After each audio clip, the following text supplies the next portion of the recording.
Oke, jadi welcome back to Silent Trader Academy Channel.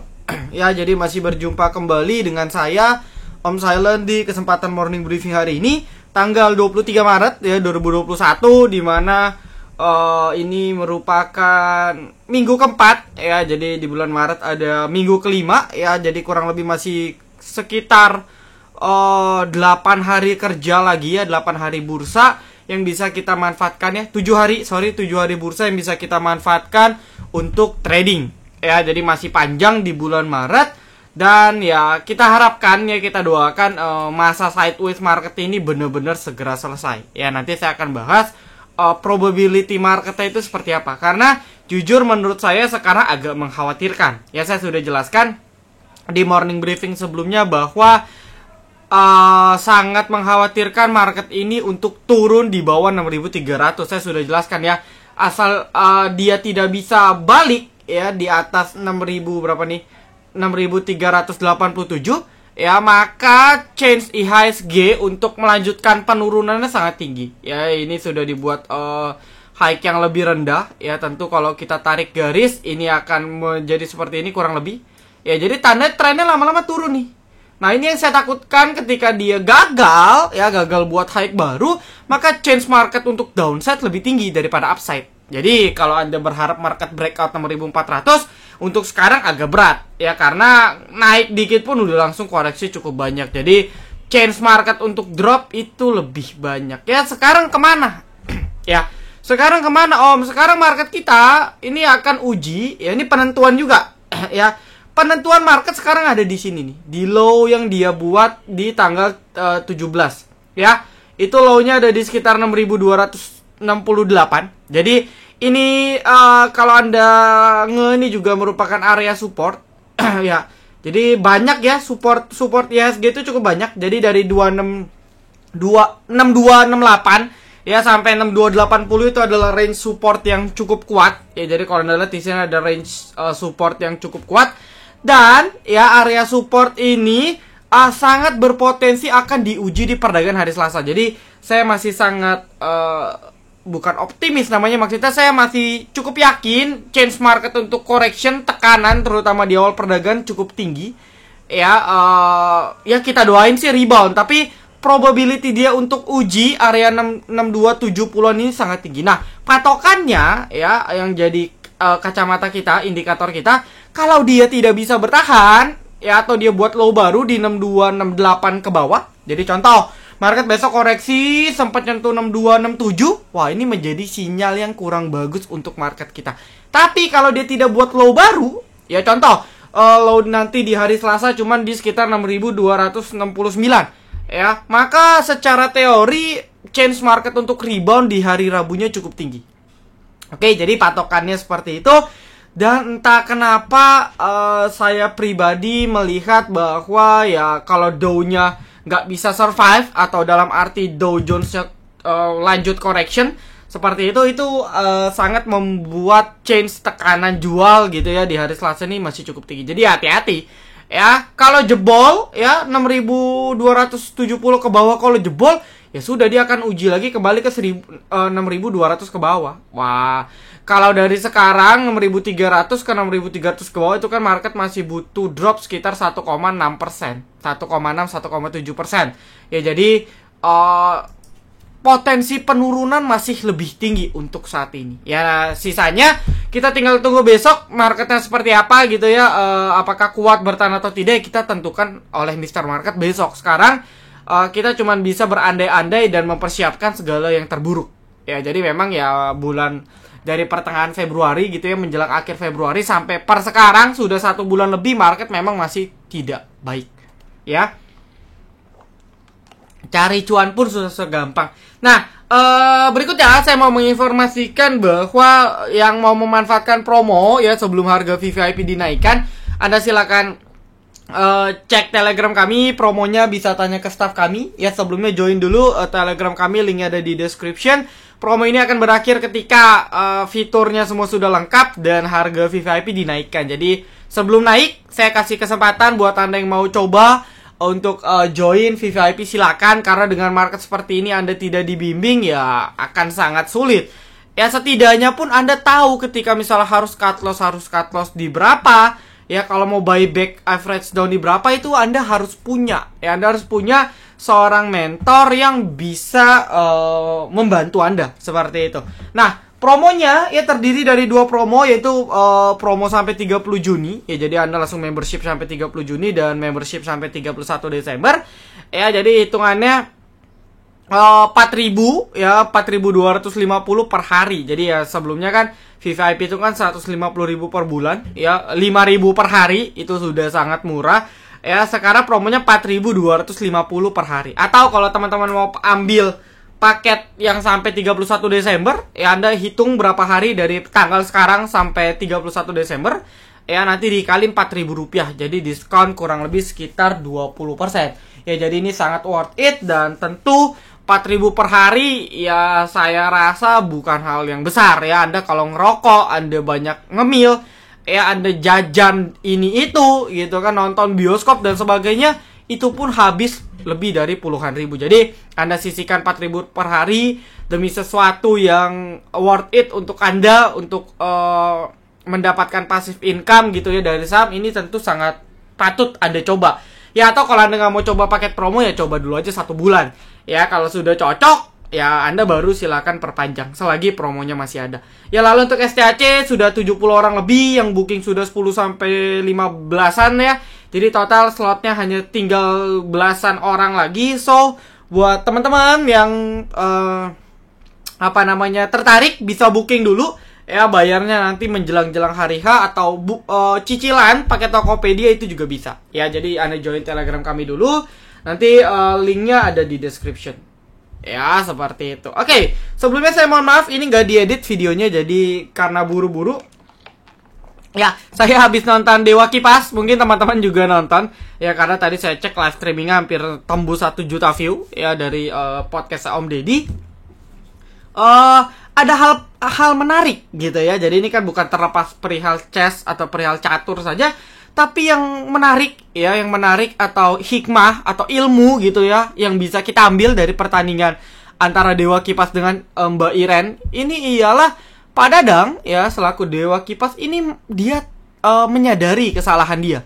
Ya jadi kalau Anda tonton pada saat interview ya after dia 3-0 kalah seperti itu kan diwawancarai yang ngobrol-ngobrol, beliau mengakui bahwa beliau banyak blunder. Ya dia cerita dia banyak blunder ya entah itu karena tekanan, karena live streaming, karena lawannya mungkin seorang grandmaster dan sebagainya, tapi dia mengakui bahwa dia melakukan kesalahan. Nah, kita sebagai trader ya justru kita harus belajar seperti Pak Dadang. Belajarnya gimana Om? Belajar untuk mengakui kesalahan. Kesalahannya dalam arti apa? Contoh, kita ada trading, kita ada buat trading plan. Contoh saham, misalnya saham BBCA. Kita sudah analisa sedemikian rupa, kita yakin BBCA itu naik misalnya. Tetapi entah kenapa di perdagangan hari Senin ini misalnya BBCA-nya koreksi 1%. Ya contoh BBCA hari ini koreksi berapa nih? Ya, BBCA koreksi 2% malah. Ya, tadi kita udah prediksi, wah ini kayaknya chance naik nih 5%. Ya, misalnya kayak gitu ya, tapi tiba-tiba malah drop 2%. Nah, kadang ya, saya yakin teman-teman sebagian seperti ini. Karena kita pegang sahamnya, kita entah kenapa yakin aja sahamnya naik. Ya, jadi apa-apa, wah, gue yakin nih analisanya naik nih, volumenya kecil lah, stokastiknya golden cross lah. Lalu bandarnya masuk lah, YP masuk lah, retail masuk, bandar masuk lah. Kita cuman ngada-ngada, kita cuman ngebela diri melalui analisa-analisa kita karena kita pegang sahamnya. Ya, jadi kita nggak terima nih plan kita salah. Akhirnya kita hold terus sahamnya, ya sudah. Loss Anda makin gede, makin gede, makin gede. Contohnya apa? Banyak. Ya, sekarang saya sudah bilang ya, Anda jangan sampai kena hype bank-bank kecil. Ya, BBYB, Amar. Ya apalagi BNBA, INPC, BGTG. Ya, kayak BGTG kan ini sudah hampir 50%. Ya, Baca ini sudah hampir 50%. Ya, jadi kalau Anda lihat ya, contoh Anda sudah buat trading plan di sini. Wah, gue yakin nih dia bentuk pola W, target ke 1000 misalnya kan seperti itu. Ya, di sini ada support. Anda sudah bilang, oke, batas stop loss gua misalnya di 680. Ya, tiba-tiba besoknya jebol. Oh, ini panic selling karena marketnya lagi jelek. Oke, pembelaan diri. Ya. Lalu besoknya koreksi lagi. Alasan kita ada lagi. Oh, ternyata dia kepantul di EMA 34, potensi rebound. Oke. Besok jebol lagi. Oh, volumenya kecil, bandar sudah masuk. Oke, hold lagi. Besok jebol lagi, kita ngeles lagi. Oh, stokastiknya sudah oversold nih, sudah waktunya untuk beli. Ya makin di hold makin ambles. Jadi pesan dari pertandingan antara Dewa Kipas dan Mbak Iren tadi itu, kita sebagai trader kalau plannya sudah salah ya cut loss gitu. Ya itu pesan pentingnya di situ. Ya, paham ya maksud saya ya. Jadi di YouTube ini saya nggak cuma ngasih ini rekomen ini supportnya di sini, ini resistnya di sini, tapi saya selalu ngajarin Anda mindsetnya itu dibentuk loh.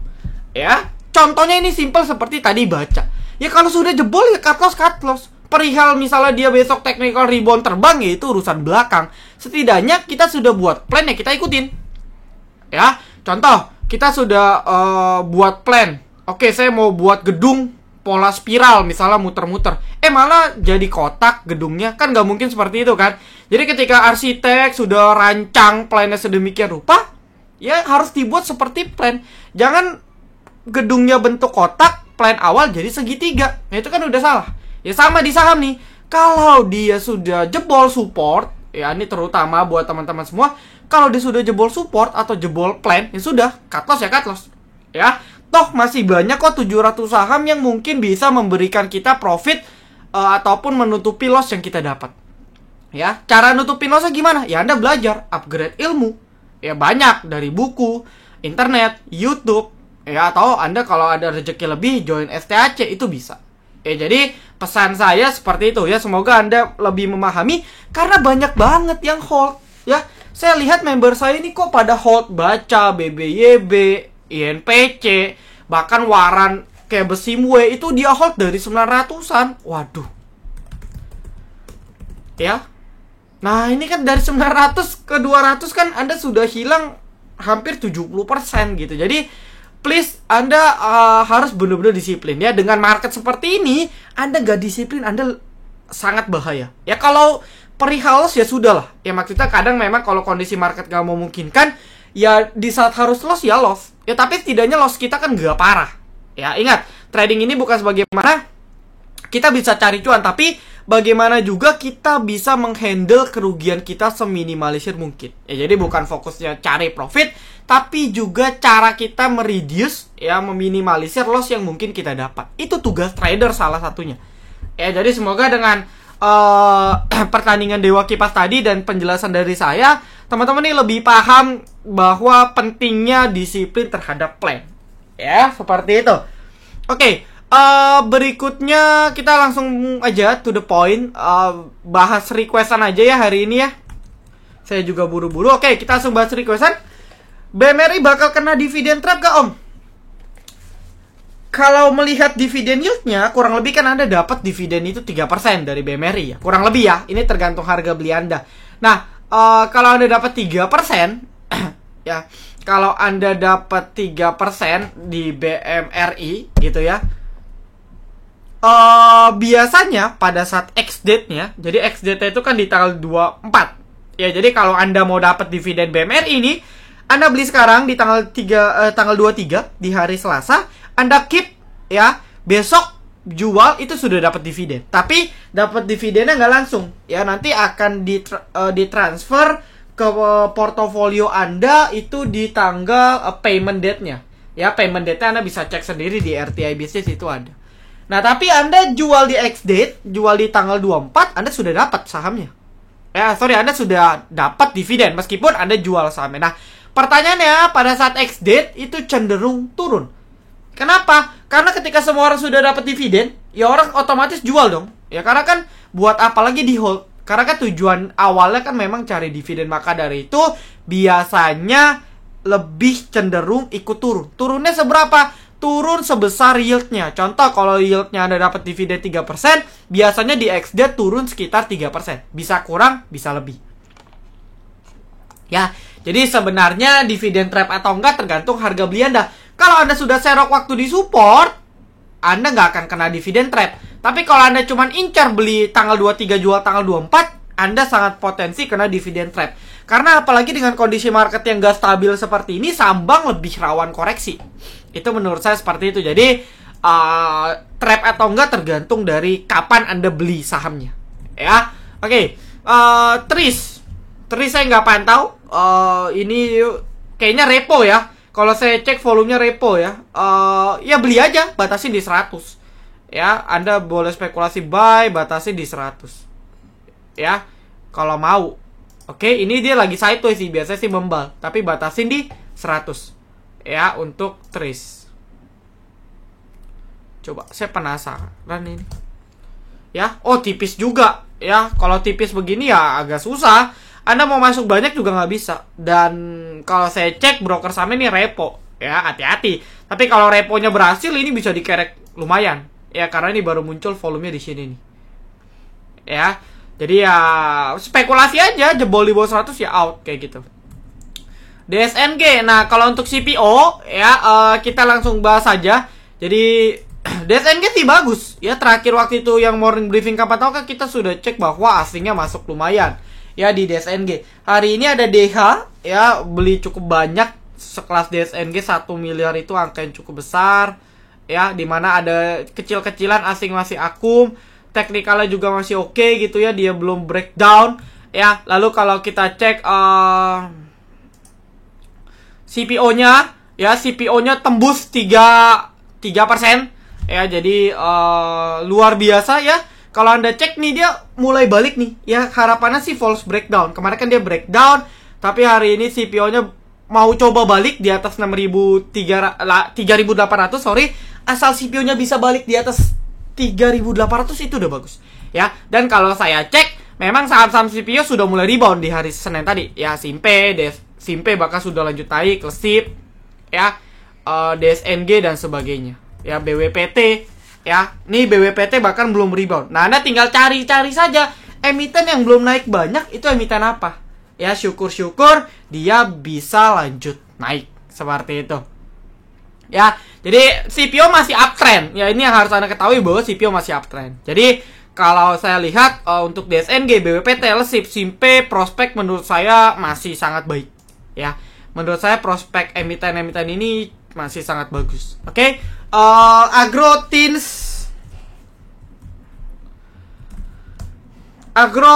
sudah bentukin sidebar, sudah bisa cicil, ya, tetap batas di 1100 untuk agro. Tins seperti biasa ya, saya nggak mau bahas banyak-banyak. Ini nih, garis ini merupakan area supportnya. Ya, Anda bisa cicil di sini. Ya, kalau saya sih tunggu dia masuk ke dalam range ini, lebih aman ya kalau Anda mau. Lalu coba care teknikalnya sih lumayan, menurut saya lumayan ya. Ya, jadi meskipun dia repo, tapi teknikalnya sebenarnya cukup bagus.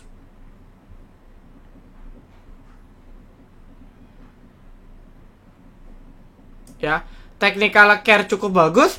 Nah, ini tinggal tunggu konfirmasi nih ya. Kalau dia koreksi tapi tidak lebih dari 334, maka masih akan lanjut membal naik lagi. Ya, membala kemana? Ya, area resisten ada di sekitar 360 sampai 380. Ya, jadi ini batasnya nih. Ya, batasnya di 330-an. Ya, 330, 334. Cuman yang namanya repo ya kita nggak tahu pergerakannya seperti apa. Ya, lalu saya ucapkan selamat Anda sektor batubara ya, cuan gratis INP, Indi, Doit ya. Selamat buat yang hold ya, atau buat yang fast trade tadi sudah cuan semua di saat market merah. Ya, batubara juga masih menarik ya, cuman kalau marketnya berat mungkin akan terjadi taking profit yang cukup besar. Jadi kalau mau entry ya fast trade boleh, cuman kalau mau hold atau baru mau beli ini tunggu koreksi lebih bijak. Tapi kalau sekedar fast trade ya Anda entry di kapanpun gak masalah. Nah, ini untuk batubara.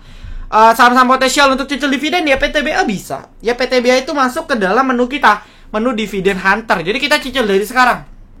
Ya, saya sudah bilang tadi, trap atau enggak itu tergantung harga beli. Maka dari itu kalau Anda sudah yakin nih, oh bulan depan PTB bagi dividen, Anda cicil dari sekarang, waktu dia di support. Itu baru benar. Jangan dia minggu depan dividen, Anda baru kejar. Ya telat. Ya, karena pada saat dia ex-date bagi dividen, itu sahamnya biasa koreksi. Ya, seperti itu. Oke, hoki. Untuk hoki, ya, hoki masih dalam range sideways. Anda bisa spekulasi beli untuk hoki. Ya, untuk hoki Anda bisa masih spekulasi. Ya, karena menurut saya hoki ini masih sangat bagus ya. Karena apa? Karena memang kalau kita perhatikan weekly-nya masih sideways. Ya, setelah dia breakout, ya gitu ya, setelah hoki breakout nih masih sideways nih. Ya, dan market gimana pun dia kuat di atas 250. Jadi ini support pertama 250 bener-bener kuat banget. Ya, TP-nya berapa? Ya di atas, ya di 280 ke atas, 280 sampai 300. Ini kalau Anda mau swing super sabar, ini bisa di hoki. Ya, nggak masalah. ASI, BBT, Inco saya sudah sering bahas ya, bosen. ASI koreksi wajar setelah naik cukup banyak ya. Saya sih jarang lirik ASI ya, maksudnya naik pun juga nggak banyak, jadi ya saya nggak rekomen ya. Cuman kalau Anda sudah buy ya batas di 5.300, jebol ya out ya. BRMS hati-hati di 90-an, batasnya tidak bisa berhasil di atas 90, cut loss. TP masih di sekitar 95 ke atas ya. Agro sudah dibahas, Adro sudah dibahas, masih menarik. Cuman seperti yang saya bilang, PTBA Adro itu saham leletnya, Doit Indi itu versi cuan kencangnya. Ya bahkan tadi kita live trade Indi, ya saya pun masih hold TS, ya cuan banget. Ya, Doit naiknya juga banyak. Tapi kenapa Indi yang naik duluan? Ya itulah kenapa pentingnya kita upgrade ilmu. Jadi kita cari emiten yang belum naik banyak, kita entry di sana. Ya jadi saya live trade tidak Doit, hari ini saya live trade Indi, dan ternyata benar Indi ngasih cuan lebih banyak dibandingkan Doit. Ya, per hari ini, besok ya beda lagi. Ya jadi ya Anda butuh dibimbing seperti itu. Kalau Anda batu bara naik sih naik. Tapi kalau Anda belinya Adro, koreksi. Sedangkan Indi Doit cuan kaleng bagong. Kok cuan sih? Sedangkan Doit Indi cuan kaleng bagong. Atau Anda tahu batu bara bagus, Anda beli PTBA, ya nggak cuan. Nah jadi maka dari itu harus pinter. Udah tahu sektor ini naik pun, Anda harus pinter filter saham mana yang probability naik. Dan itu yang nggak gampang. Ya, apalagi Anda trader mandiri yang tidak punya basic, ya cuman cap-cip-cup. Kalau lagi hoki naik, kalau nggak hoki ya turun. Itu yang bahaya kalau Anda pakai sistem hoki seperti itu. Ya, jadi kalau mau yang fluktuatif tinggi, ya Doit Indi. Apakah PTBA dan Adro lanjut turun? Tidak, dia ada waktunya untuk naik. Cuman sangat jarang PTBA Adro itu bisa naik di atas 10%. Mungkin pernah. Cuman kejadiannya sangat langka. Ya mentok-mentok 5%, 6%. Ya beda dengan Doit Indi yang dengan mudah naik puluhan persen. Seperti itu. Ya, terima kasih Om Silent Indi Wim. Oke, profit ya. Jangan lupa sedekah. INPCW unik apa ada masa depan atau udah inailahi Om? Ya sudah inailahi. Ya. Kenapa begitu? Ya karena saya sudah bilang waran, apalagi waran-waran yang hype, emiten-emiten IPO, saham-saham yang hype, bank-bank kecil yang cuman rumor, ya Anda jangan beli di pucuk. Beli di pucuk pun kayak tadi, kayak Pak Dadang, pasang stop loss. Ya, sudah tahu salah, cut loss. Jangan di hold. Ya, jadi ya kalau Anda nyangkut, ya alasannya jelas karena Anda pertama yang Anda nggak disiplin. Jadi nggak ada tuh istilah trader profesional nyangkut. Yang ada cut loss. Kenapa cut loss? Karena dia tahu plannya gagal dan sahamnya lanjut turun. Kenapa nyangkut? Karena dia nggak tahu saham ini beneran bakal naik atau enggak. Dia cuma berekspektasi, oh kayaknya besok rebound nih. Kayak baca tadi ya. Oh, ketahan di EMA 34, besoknya lagi ketahan di EMA 55. Ya terus aja sampai duit lu hilang. Ya kan nggak bisa begitu tradingnya. Ya, maka dari itu ya sudah Anda harus disiplin dari sekarang. Nah, kalau tadi Anda tanya unik, ya jujur saja sama IPO saya nggak komen karena susah. Biasanya 1-5 hari dia rebound. Tapi entah kenapa ini sudah 1, 2, 3, 4, 5, 6, 7, 8. Sudah 8 hari, kurang lebih sudah 2 minggu nggak bangkit. Wah ini bahaya. Ya dulu ada satu IPO yang baru IPO ke 50. Saya bukan nakutin, tapi ada kejadian. Ya, dulu ILS habis naik langsung drop sampai 50. Sampai sekarang ini baru bangun nih di sini. Ya, ini ILS. Ya, jadi bukan tidak mungkin ada IPO yang langsung ke 50. Cuman ya saya bukan nakutin ya, sekali lagi ya. Jadi ya Anda silakan atur masing-masing deh. Kalau saya sih prinsipnya udahlah, yang penting uangnya ada, putar ke yang lain beres. Ya soal loss bisa dicari recovery dikit-dikit. Daripada kita ngegantung, ya susah. Ya, bangkit dikit ARB, bangkit dikit ARB. Ya ini yang kayak gini-gini yang berat naik nih. Karena naik dikit udah turun, artinya tekanan jualnya masih tinggi. Ya, sama seperti NPCW dan sebagainya. Ya, banknya aja, induknya aja masih melempem, gimana dia mau naik? Ya, seperti itu. Oke. Baca bandarmologinya. Coba ya, saya track dari sini ya. Dari dia koreksi ARB terus ya. Coba, ini ya pemegang baca deh, saya coba bantu. Siapa tahu ngebantu. Repo ini. Ya, loh, kok baca repo ya? Baru tahu saya. Wah, ini hati-hati nih. Udah ada AP, udah ada PO, SF, TS, ya, PS. Wah, ini saham-saham repo, teman-teman. Wah, hati-hati nih. Ya, ini kombinasi saham-saham repo. Nah, kalau saham repo ya sulit. Bisa banget dibawa turun tanpa henti. Ya, tapi bisa bawa aja dibawa naik tanpa henti juga, yaitu repo. Nah, kalau saya sih maksimal dia akan drop sampai dia sebelum diterbangin, yaitu di sini. Ya, mentok sebelum 400 pasti ada technical rebound, tapi kan masih jauh. Dari 565 ke 400 kan masih sangat jauh. Jadi no comment. Ya, intinya ini bandarmologinya repo.